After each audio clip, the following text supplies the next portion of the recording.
And we are live. Welcome, everybody, to another podcast of Trainlang. Today, I'm with Jonathan. Jonathan, how are you? Fine. Thank you, mate. You okay? I'm doing good, thank you. Okay, so Jonathan, what are we going to speak about today? Well, today we are going to talk about models of obligation, suggestion, and prohibition. Good. And we know that these are really useful and practical in our day-to-day lives, don't we?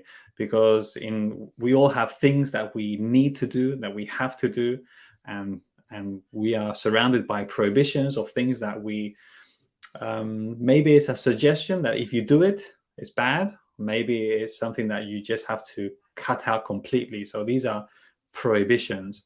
So today we're going to speak about the differences between these, and we're going to give some good examples. But before that, remember everybody that a modal is followed by an infinitive. So that's why modals are really easy. So let's start with the first one. So the first one is obligation. So what two models do we have, Jonathan, for these? Well, for this ones, we have must to and have to. Yes. And what's the difference between must and have to? All right. Well, that's quite interesting, Stefan, because one, it's more personal. It's a personal obligation, and the other one, it's more situational. It's more an external obligation. I don't know. Just if you want me just to give you a couple of Yes, please. examples. All right. Well, for example, I can say, hey, I must go to the doctor. I must see a doctor. But this is my decision. It's my personal obligation. But if I say I have to be at the office at 12, well, maybe that's because I have a client or maybe because I have some work to do, but it's not my desire. Certainly, it's not me wanting to go to the office, but it's an external obligation. Maybe my boss is telling me that I have to be there at 12. Perfect. I like that. So the main idea, the main difference is one is internal, so it comes from us. This is must. And one is external, so it comes from maybe, I don't know, my boss, my teachers, maybe society. And that one is have to. Another way to explain it would be, for example, must expresses the speaker's feelings, whereas have to is more of an impersonal idea. Like I liked your example where you said, I must go to a doctor.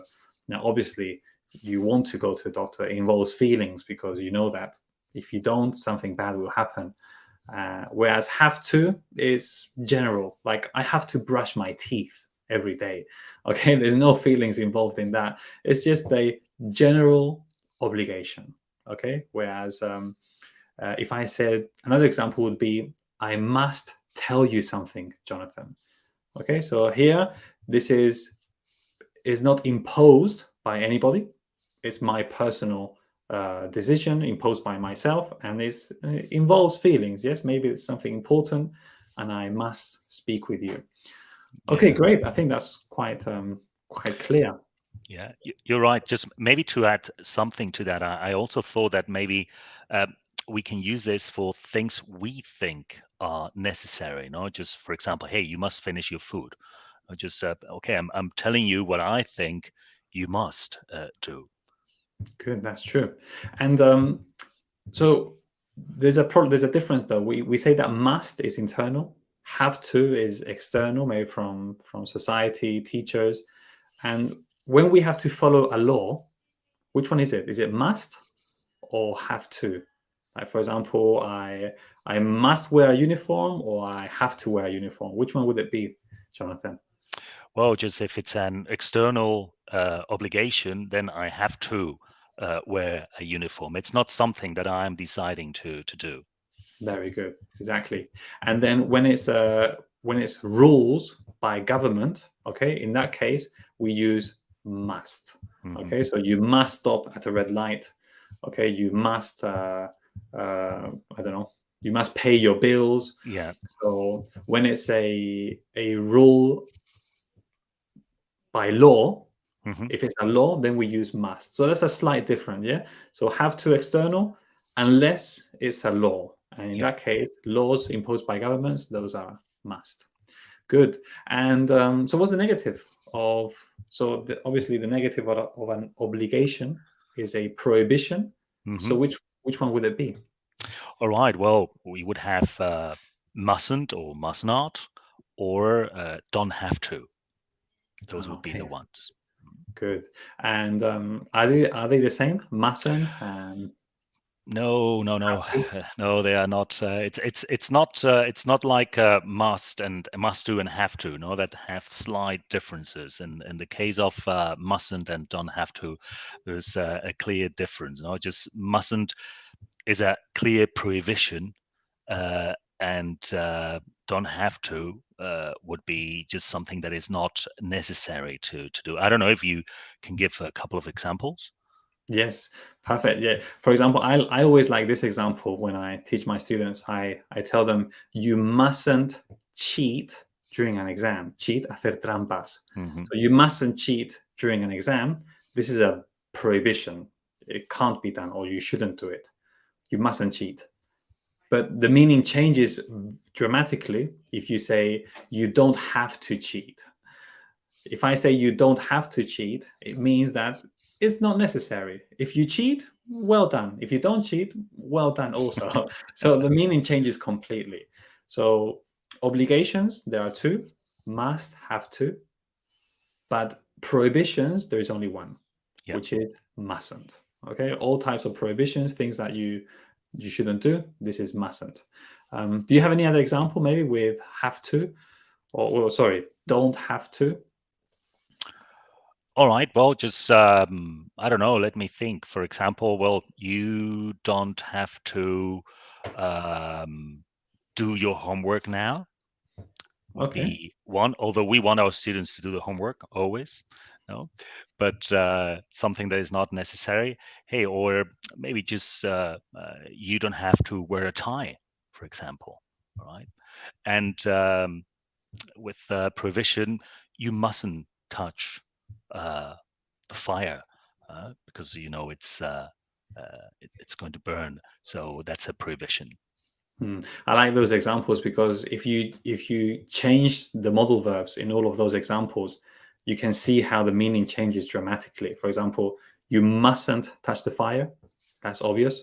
But if you say you don't have to touch the fire, it means that you can, but it's not necessary. I mean, obviously it doesn't make sense. Or you don't have to do your homework now Hmm. because you can do it later, or you can do it That's right. tomorrow, or at the weekend. Whereas you mustn't do your homework. I don't think a teacher has ever said that before. So this is something that's quite tricky. Yes, the negative of have to and must, but it's fun to play with these when we are teaching English. Okay, so we've done two. We've done obligations, Hmm. prohibitions. Another third one is suggestions. So here we have three, don't we, Jonathan? Yep. Which three modal verbs do we have for this one? Well, we would have should, ought to, and had better. These are Good. the three we are going to consider. Yes. And now should and ought to, they are identical, aren't they? Hmm. In Spanish, it would be deberías. Hmm. Yes. So, for Yeah. example, Matthew, you should have a haircut, Matthew. Oh, sorry, not Matthew, Jonathan. Okay. Right. If Yeah, I because those who know Matthew, they know that Matthew doesn't need a haircut. So, so you should have a haircut, or you should do more exercise, ¿no? Deberías hacer más deporte, deberías mhm. pelarte. Interchangeable. Should, ought to, they are the same. But had better, there's something about this one, isn't there, that's slightly different? Yeah, just in Spanish, we would say something like you'd better take your coat before going out because it's raining. No, that translated into Spanish, we would include the sería mejor que. So it's a model that you are really pushing a little bit more than if you use should or ought to. Yeah, so it's like stronger advice. That's right. Um, yes, because we want them to avoid some negative consequences, or we want them to receive something. Yeah, and it's like saying that is going to be a repercussion if you don't follow the suggestion, right? It's like saying, look, if you don't do this, then hey, you'd better put your coat. Why? Well, because the repercussion is going to be the consequences that you will get wet. Exactly. And interesting of had better is that we rarely say you had better take a coat. We usually use the contraction you'd better. And in colloquial English or speaking English, it's very common to hear you'd better instead of you had better. Yeah. Or he'd better. And it's a small d, he'd better, but it's there. Yeah. And maybe in written English, we use more you had better. But in English, spoken English, you'd better. Yeah. Okay. So something just to add, just to give an example of the difference, maybe just for those who are listening. No, we're talking about homework, for example. So the mother or the teacher can say, "You should do your homework." Okay, what you are really saying is, "Hey, I think it's important that you do your homework." No, that's what we are saying. But now if we say you'd better do your homework, that would add a difference. No, this is stronger. Hey, if you don't do the homework, then you can play with your friends later on. No, so it gives a clear difference. No, that it's a stronger suggestion because there is going to be a consequence. Nice. I like that example. Well done. I like it. With that example, it's super clear. Like there's something going to happen. Okay, what if we want to give a negative suggestion? And in that case, so for positive suggestions, we have 3, should, ought to, had better. But in negatives, we only have 1, and it is shouldn't. Okay, you shouldn't do that. You shouldn't cheat during an exam, or you shouldn't play with fire. Okay, this is the only negative suggestions that we have. So, Jonathan, if one of our listeners wants to have a lesson with you, or with me, or with Matthew, or any of the other teachers, what should they do? Well, they should visit our campus. That is www.campus.trainlang.com. Perfect. And we remind everybody that the first lesson is free, and there you will meet a teacher who will be your coach, and hopefully we will see you soon and have lessons with us. Jonathan, thank you very much for your help today. Amazing examples and amazing teaching.